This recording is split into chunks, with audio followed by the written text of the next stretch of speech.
All right, so we are now recording. Welcome to Woman Crush Every Day. We are coming live from Coronavirus Central. Quarantine. We are in our quarantined spaces. Yeah. Being safe, dodging the corona. Yeah, Michigan is on lockdown, so we are in separate spaces, told not to leave the house except for food, exercise, and emergencies. So it's giving me a lot of time to catch up on shows, and one of the new shows out is Twenties on BET, and it comes to us from Lena Waithe, which I'm happy to finally have something from Lena Waithe that centers a queer character at all.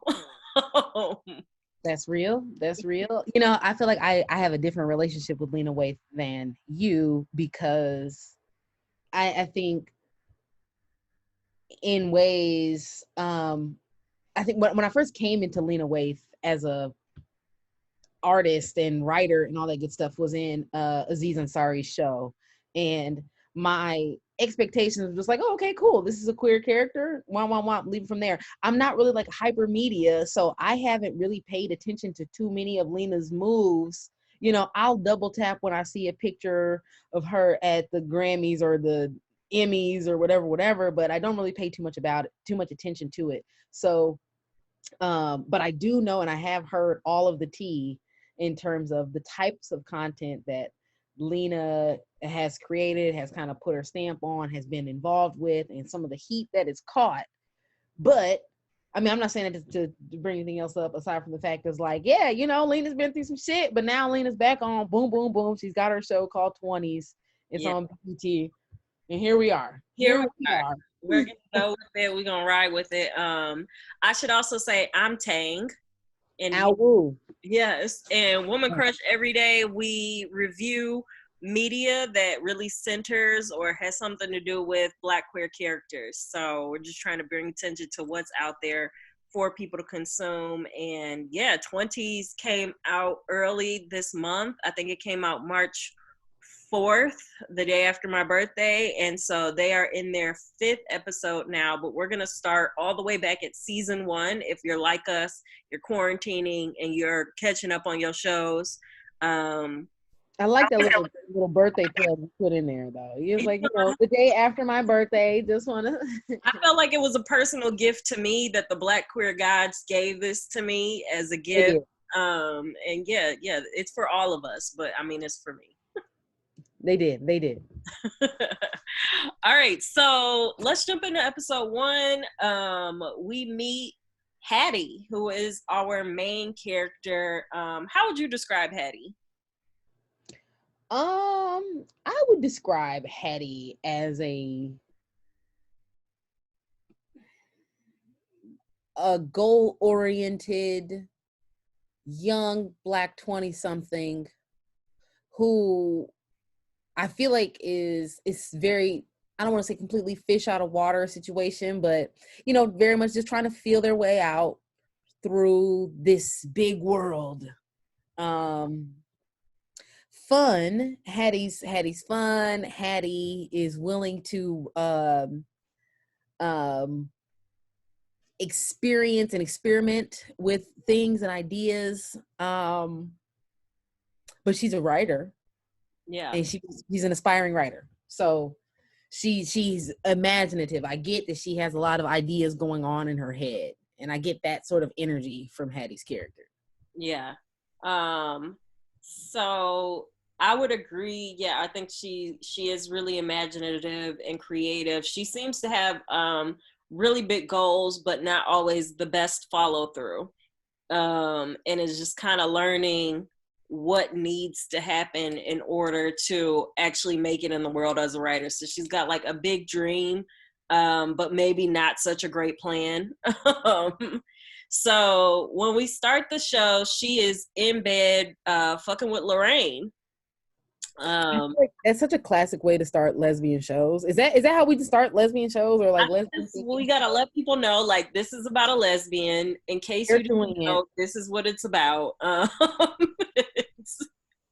Yeah, I thought that was funny. And I think also comparing it to other like queer shows, starting off with the lesbian sex scene. Um, I think that's how people just see the sexuality. Like they lead with that. yeah. Like how do we understand what's going on? Oh, it's two women fucking, like Yeah. what? Okay, but either way, we start there. Yeah, it was interesting that they start there though, because we don't even see Lorraine for really the rest of the episode after that. So they're fucking they get done. Hattie and Lorraine go to Hattie's apartment, and Hattie figures out that she's been evicted. All her shit is everywhere on the floor. Her landlord is up on the balcony smoking a cigarette, not even giving her any attention at all. And she's just basically like, I mean, I always pay my rent late. I didn't think I would be evicted. And Lorraine is like, you can't just do that. And Hattie's like, can I stay with you? And Lorraine is like, we're just having fun. We're not in no relationship. You're not staying with me. Um, and then that's the end of Lorraine. Yeah, Lorraine's out the picture. Yeah. um, so Hattie's friends come, Marie and Nia. Um, and I really want to know how they ended up being friends. Totally. Because when Marie and Nia come into the picture, they are portrayed as super straight, just her black girls, her black girl friends. And we don't know. I don't think they expressed to us how they met, but they have a deep enough relationship to, pick their friend up, smoke a joint in the car, and go for a whirl and let folks hang out of the window. So they are cool and comfortable enough. And they're all kind of in the same industry. So Hattie wants to write for TV. Nia used to be an actor, but now is a yoga instructor, which I feel like is every actor. And Marie, it seems, is I don't know what her role is, but she works for some kind of production company or station. Yeah. She has some sort of Hollywood, um, I don't know, background or Yeah. authority. Even let me put it that way. She seems a little bit more along than her friend Hattie. So Yeah, she's like in the idea room, like talking to celebrities, coming up with what they're gonna do, pitching plans, things like that. So they show up, they're pretty much like, well, let's get all your shit, cleaned up off the street.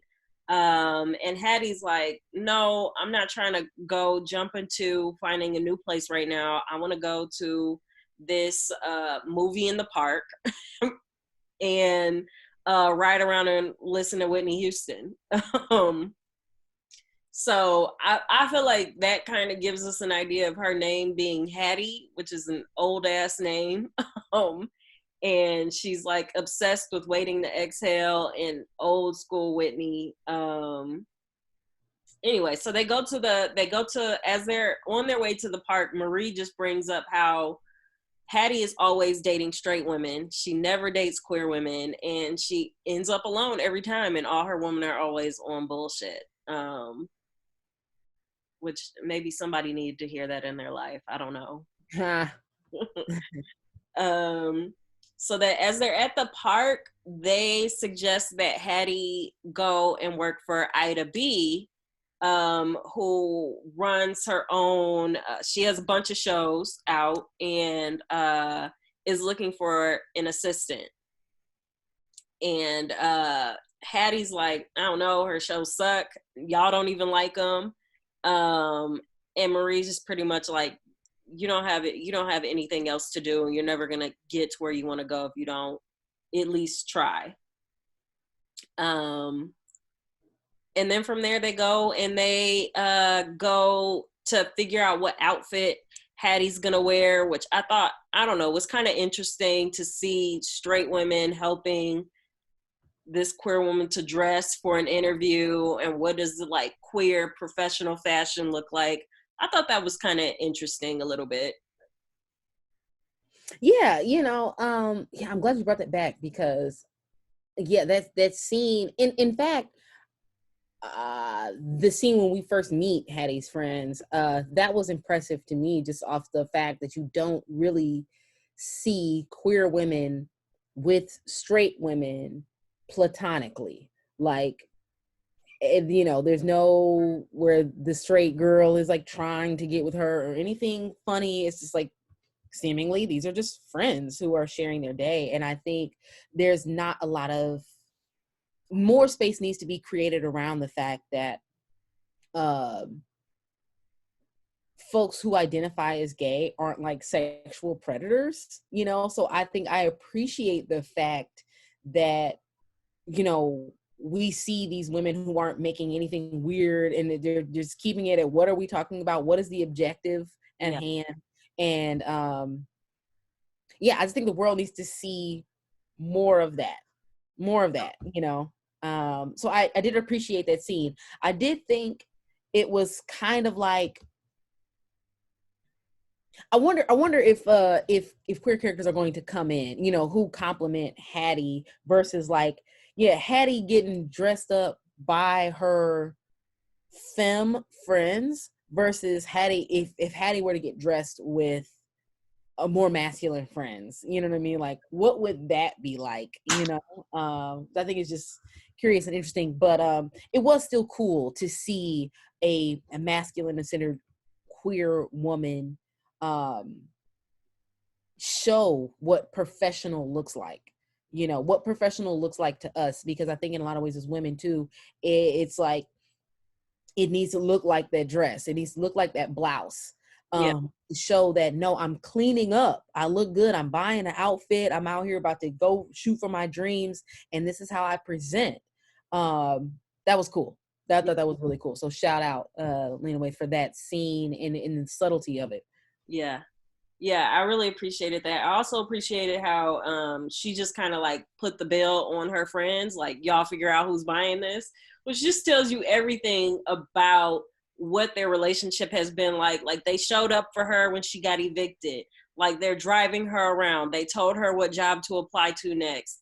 Now they're helping her get the outfit and they're buying it. Like, they kind of have been taking care of Hattie in a way. And I wonder, like, what the earlier dynamic of their friendship is. Like, has this always been a thing? Because none of them seem surprised by any of this.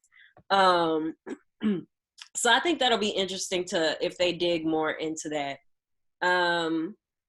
So Hattie goes to the interview, which is at Ida B's house. I'm assuming this is one of her houses. In the Hollywood Hills, badass house with a pool overlooking the cliff, with a heavy ass door. She's got, a maid on hand to open the door, like. And Ida B brings up in the interview that Hattie completely trashed her show on Twitter years earlier.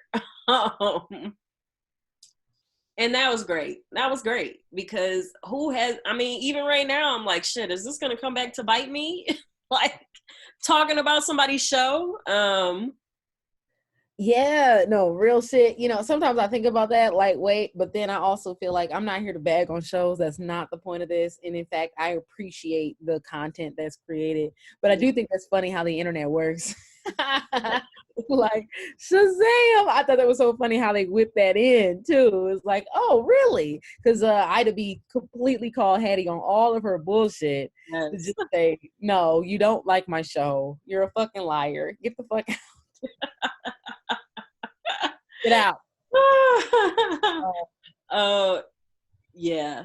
Go ahead. I was gonna say, I don't remember. I might be mixing up episodes, but when did the comeback come around? Was that the next end of this episode? Okay, cool. Yeah. So let's keep going then. Okay, so she basically leaves that interview feeling like she didn't get it. Ida B is like, it's a no. And so then she goes to a birthday dinner. It's Nia's birthday. Nia's there, Marie, her maybe husband, I'm trying to figure out if they're married or not, Chuck, is there. Hattie's also staying at their house, at Marie and Chuck's house. And then one of Marie's coworkers and his random white girlfriend is there, who says that she's not random, which I thought was hilarious. Like, in this scene, like, the white girl will say something. Her name is Lauren, we find out later. Lauren will say something, and the three of them, Hattie, Nia, and Marie, will just kind of like look at her like, bitch, what? And that's all it is. Like, they don't say anything more to her. It's just the look of, why are you here? Which I just think, I know that's been my experience in rooms several times of just like, really? So I don't know. I like that little like nuance. And then during the birthday dinner, Chuck comes out and sings happy birthday to Nia, and she's like elated. Marie is super annoyed, and Marie and Chuck, it comes out in the birthday dinner, are not having sex. And they show one scene where maybe they were gonna have sex, and he was gonna try to go through the back door, and they were having this argument about lube. But it turns out they're not having sex at all. You know, that was funny to me, because in the scene when we first see Marie and Chuck, I'm like, oh yeah, they're definitely fucking. They're in love. They're madly in love. They love having sex with one another. The end. And then when we are at the dinner table and Hattie makes this comment about why you're in this sexless relationship, I'm like, oh, it's sexless? Right. They were just fucking just a second ago and earlier in the scene. So we don't see them have sex, but to me, it was implied that they had a healthy sexual relationship. So to see, to see Hattie kind of use that against them was kind of confusing. I didn't understand what that meant. But then I was like, okay, well, I guess they're not having sex. I didn't see them have sex. I saw them talk about sex and assume they were having sex, but maybe they're not. So a little quick shift into the politics of Marie and Chuck's relationship. Yeah. Yeah. So I thought that was really weird too. I was just like, I'm pretty sure she was like giving a hand job and they were almost about to do it. And then, yeah. So I don't know. There's obviously something wrong with, or I won't say wrong, but something happening in their relationship. And so after that scene, we end up with Hattie going back to Ida B's to apologize and say, I really shouldn't have wrote those things about you in that tweet all those years ago. That wasn't, very professional of me. And Ida B is just like, how you gonna come apologize? Like, if you said it, you said it. Just own up to it. If you think that's real, then that's real. Don't come apologize to me. And then Ida B starts saying this stuff about how Hattie was right about the show. It does kind of really suck. She was trying to write about this relationship that she had, and she just wants to give Black women the fantasy of a Black man sweeping them off their feet. And I just thought, like, God, there are so many terrible shows trying to like pitch this fantasy. And it's true, I'm not a straight woman, so I don't know how much straight women appreciate that. That was an interesting moment for me, because I think as a queer woman, I'm like, I can understand, like, oh, okay, this is what TV is about, selling this heterosexual fantasy. But then it hits really different as a queer Black woman, which feels just like a much more marginalized community. And then when I think about the single Black women that I know, and it's like, when you think about that concept overall of just like Black women and love and singleness and, not being chosen and all that extra shit. Again, I think another really impressive scene, another really impressive point to kind of draw out of the Black narrative yeah, Black women love, and what happens, you know, how do Black women love, or are how are Black women loved on? And it to me, it says a lot that this is like just a couple of seconds to say Black women don't feel loved on.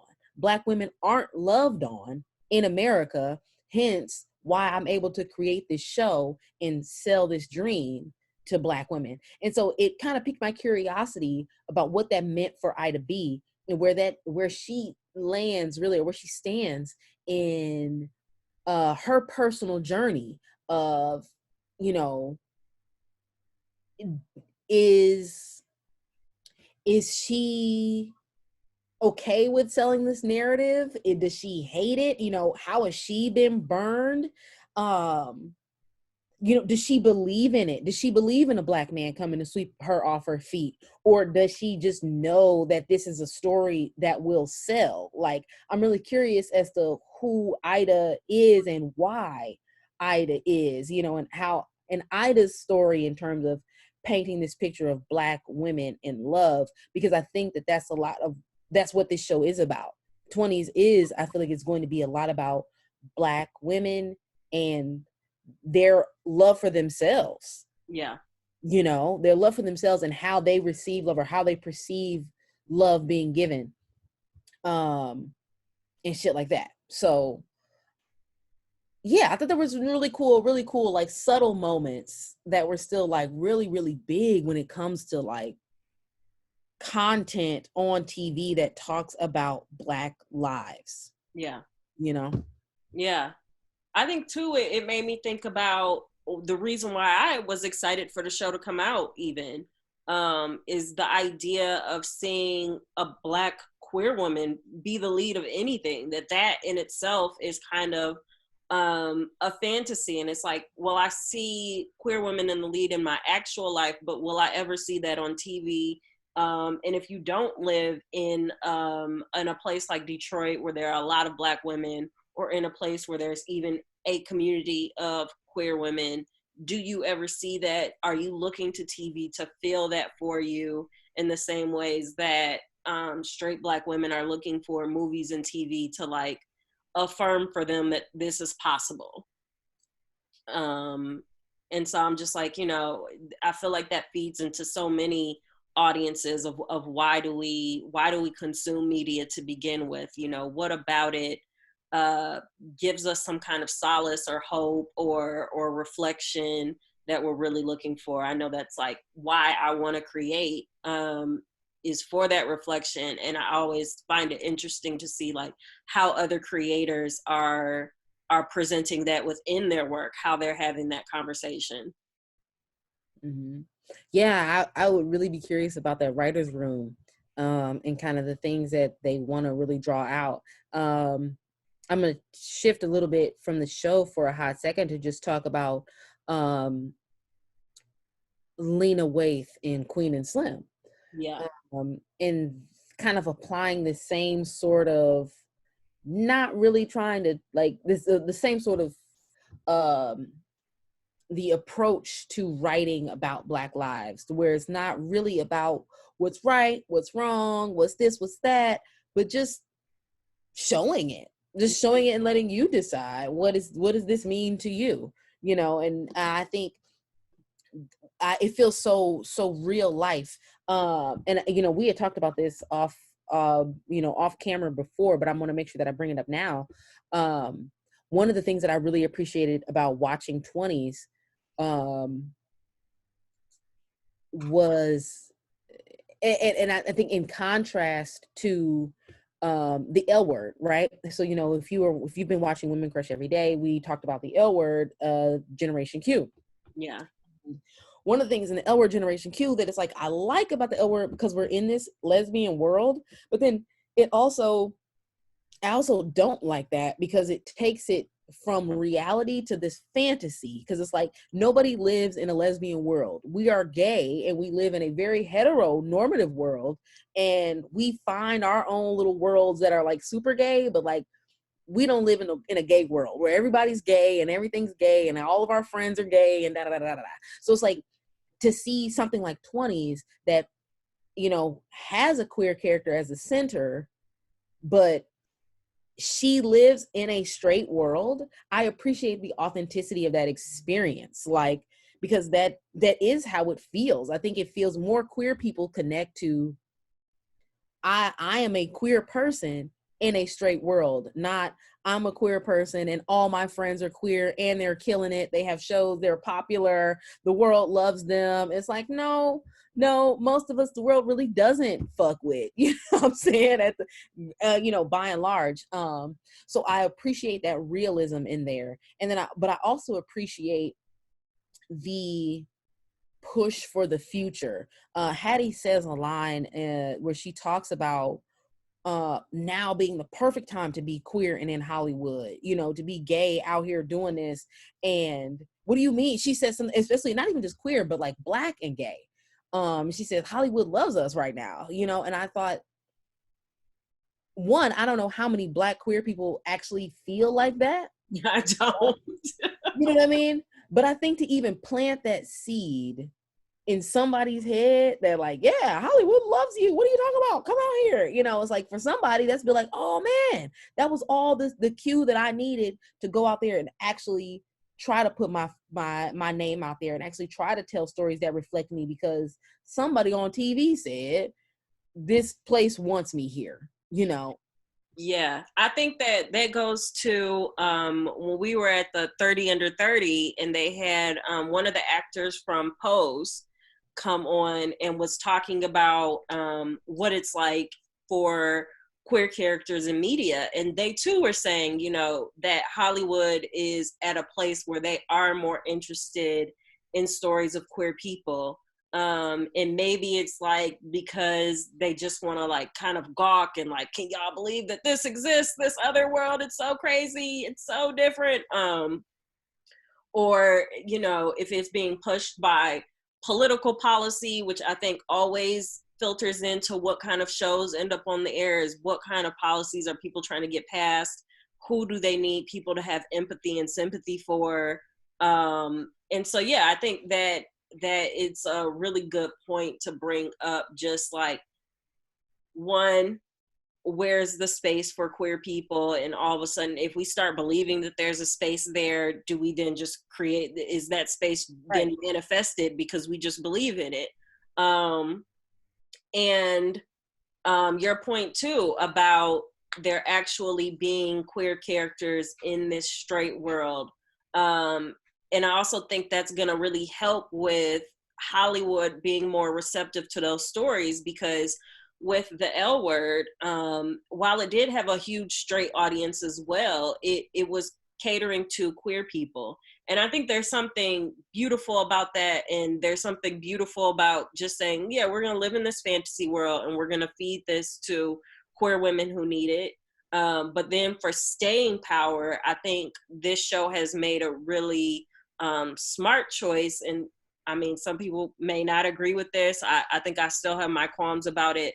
Of this world isn't, while Hattie is the center of it, it's not really about Hattie. It's really about all the other straight characters around her and learning how they interact with Hattie and like how they offer their advice and why they offer the advice they do, why they take care of her the way they do. But it's a lot about her friends and this boss and these other characters. And I think it's going to give the show staying power because everybody is going to have a character in there that they can really latch onto. But I do hope that Hattie is not the only queer one. I hope she finds some friends. It seems like episode 2, there's somebody who's crushing, who maybe we'll get a co-star. Yeah, no, I do feel like though that if, this is Lena Waithe's show, I don't necessarily see it getting more gay than it is. I do feel like it's a gay character in a straight world. And I don't, if she plans to go more gay world in a straight, gay TV show in a straight world, okay. But yeah, I think the fact that out of our main cast, 1/3, the minority is gay, and we really are following the lives of Marie and Nia. So excited to see what happens with Hattie. Really hoping it stays gay, but we'll see. We'll see. We shall see. Here's the hoping it stays gay. So thanks for watching Woman Crush Every Day. Let us know what you think about episode 1, and we'll come back with you with reviews for the other episodes because we know that we're a little bit behind.